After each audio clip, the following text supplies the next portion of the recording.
Traffic ಜಾಮಿಂದ ತಗೊಳಕೊಂಡು ಅಲ್ಲಿ ಇಲ್ಲಿ 8:40ಕ್ಕೆ ಬಿಟ್ಟಿರೋದು ಮನೇನ.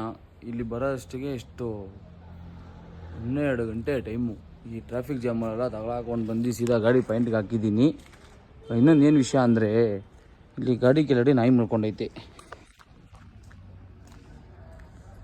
ಇವಾಗ ಏನು ಬಿಡ್ಸೋದು ಬೇಡ ಪಾಪ, ಮಲ್ಕೊಳ್ಳಿ ತಣ್ಣಗಿರುತ್ತೆ. ಯಾಕಂದ್ರೆ ಇವಾಗ ಗಾಡಿ ಬಿಟ್ಟಿದ್ದೀನಿ ಪಾಯಿಂಟಿಗೆ. ನನಗೆ ಏನಂದರೆ ಇವಾಗ ನಿಮ್ಗೆ ಹೇಳ್ತಾ ಇದ್ದೀನಿ, ನೆಕ್ಸ್ಟು ಯಾರನ್ನ ಗಾಡಿ ಎತ್ತಕ್ಕೆ ಮುಂಚೆ ಒಂದು ಸರಿ ಕೆಳಗಡೆ ನೋಡ್ಕೊಳ್ಳಿ.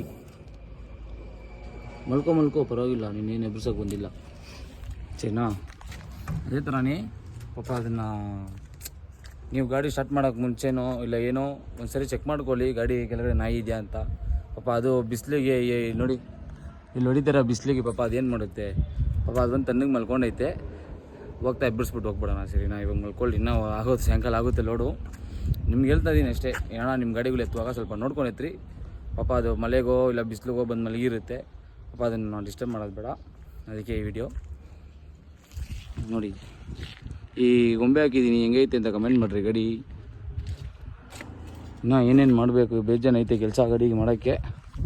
ಮಾಡೋಣ ಹೋಗ್ತಾ ಮಾಡೋಣ. ಇನ್ನು ಹೋಗಿ ಊಟ ಇಸ್ಕೊಂಬಂದಿದ್ದೀನಿ ಪಾರ್ಸಲ್ಲು.